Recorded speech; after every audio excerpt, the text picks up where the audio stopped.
Brother অনেক দিন ধরে বলতেছিল ভাই রকিজের প্যান্ট এই যে রকিজের প্যান্ট ছেঁড়া ফাটা একদম সব 34 সাইজের প্যান্ট। কিছু কিছু প্যান্ট পাইছি আমরা এই যে কিন্তু প্রত্যেকটা মাল সুন্দর, প্রত্যেকটা মালের গেটআপ কিন্তু ডিফারেন্ট।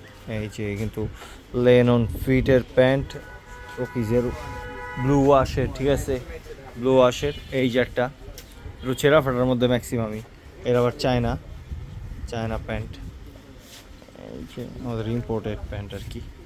এই যে আরেকটা প্যান্ট রিপ করা, প্যান্টের কালারটাও কিন্তু সেই, এই যে প্রত্যেকটাই কিন্তু এরকম। এই যে আরেকটা, এটাও ইম্পোর্টেড প্যান্ট রিপ করা, একটু ছেঁড়া প্যান্ট দেখাচ্ছি আজকে। অনেক দিন ধরে ভাই বেরাদার বলছিল ভাই ছেঁড়া ফাটা প্যান্ট দরকার, এই যে তাদের জন্য আর কি। এগুলো কিন্তু সব 34, ঠিক আছে। এই পায়ে রিপ করা আছে। এই যে আরেকটা গ্রে ওয়াশের মধ্যে, এই যে আরেকটা রকিজের পুরো ডার্টি ওয়াশ। এই যে বিষয়টা